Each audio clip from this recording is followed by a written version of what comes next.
আজিৰ পৰা কেইবা বছৰো আগৰ কাহিনী। এই কাহিনীটো মোক ওচৰৰ আইতা এজনীয়ে কৈছিল। তেতিয়া হেনো আইতাহঁতৰ ঘৰখনত আইতা আৰু ককাই আছিল। গাঁওখনৰ পথাৰৰ কাষৰ ঘৰটোৱে আইতাহঁতৰ ঘৰ আছিল। তেতিয়া হেনো গাঁওখনত মানুহ বুলিবলৈ বৰ এটা নাছিল। তেতিয়া ঠাইডোখৰ হাবি জংঘলেৰে ভৰা আছিল। সেইদিনাখন হেনো শাওণ মাহৰ 22 তাৰিখ আছিল। গাঁৱৰে মানুহ এঘৰত সকাম আছিল। সেই আইতাহঁত তালৈ গৈছিল।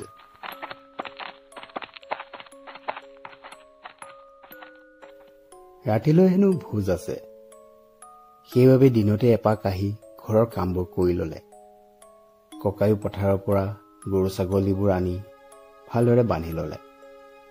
বান্ধি কৰি সিহঁতক খাব দিবৰ বাবে সেই পিছফালৰ পুখুৰীটোৰ পৰা ঘাঁহ অলপ লৈ আহিলে। সময় সম্ভৱ 5 মান বাজিছিল। তেতিয়া ঘৰত ধূপ ধূনা লগাই আইতাহঁত ওলাই গৈছিল ভোজলৈ। এখোজ দুখোজকৈ গৈ গৈ মানুহ ঘৰ পালেগৈ।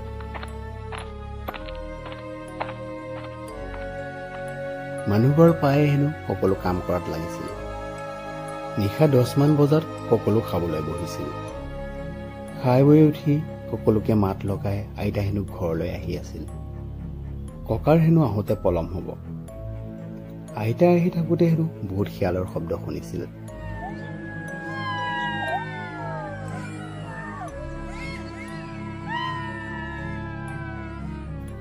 সদায় শুনি থাকে, সেইবাবে বৰ এটা ভয় লগা নাছিল।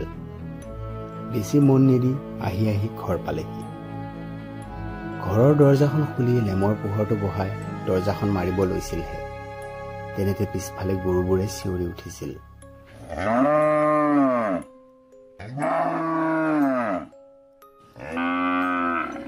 সেই পুখুৰীটোৰ ফালে কোনোবা দৌৰি যোৱা যেন পাইছিল। ভাবিছিল শিয়াল হ'ব চাগৈ। সেই গৰুকেইটাই চিঞৰিছে। বেছি ভাবি নাথাকি দৰজা বন্ধ কৰি লৈ আইতা বিচনাত উঠিছিল। সময় সম্ভৱ নিশা 11:30 মান বাজিছিল। তেতিয়ালৈ ককা আহি পোৱাই নাছিল। এনেকুৱা লাগিছিল যেন কোনোবা পুখুৰীটোত খোজকাঢ়ি ঘূৰি ফুৰিছে।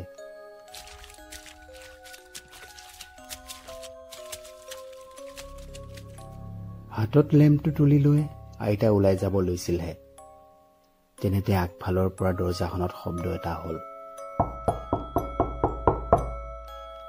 ককা আহি পাইছিলহি বুলি দৰজাখন খুলি চালে, কিন্তু কাকো দেখা নাপালে। আইতা আচৰিত হবলৈ ধৰিছিল। মনত ভয়ে বাহ ল'ব ধৰিছিল। লগে লগে ভিতৰত সোমাই দৰজাখন বন্ধ কৰি দিলে। হঠাৎ আগফালৰ বাৰাণ্ডাখনত শুনিছিল এটা শব্দ। ভয়ত হেনো আইতা কঁপিব ধৰিছিল। হাতত লেম্পটো লৈ কঁপি কঁপি এখোজ দুখোজকৈ আগবাঢ়িছিল। ভিতৰৰ সেই বেৰখনৰ ফাকেৰে জুমি চাই দেখা দৃশ্যই হেনো আইতাৰ কলিজা কঁপাই তুলিছিল। এটা কলা চাহ যেন বস্তুৱে যেন জোৰেৰে মাটিবোৰ খান্দিবলৈ ধৰিছে। সেই দৃশ্য দেখি যে আইতাৰ গাৰ নোম কঁপি উঠিছিল। ঘৰটোৰ চৌকেটাত গৈ হেনো আইতা লুকাই আছিলে। অলপ সময় পাৰ হৈছিল। পুনৰ শব্দ এটা হৈছিল দৰজাত। ভয়ত আইতা চিঞৰি উঠিছিল হেনো। তেনেতে বাহিৰৰ পৰা শুনিছিল ককাৰ মাতটো। উঠি গৈ দৰজাখন খুলি ককাক দেখি হেনো আইতা কান্দিবলৈ ধৰিছিল। সেইদিনা নিশা সকলোখিনি কথা ককাৰ আগত ক'লে। পিছদিনাখনে হেনো ককাই পুৱাই গোটেই ঘৰটোৰ বান্ধনি মৰালে, আৰু তাৰ পিছৰে পৰা হেনো ঘৰখনত অশান্তি নাইকিয়া হ'ল।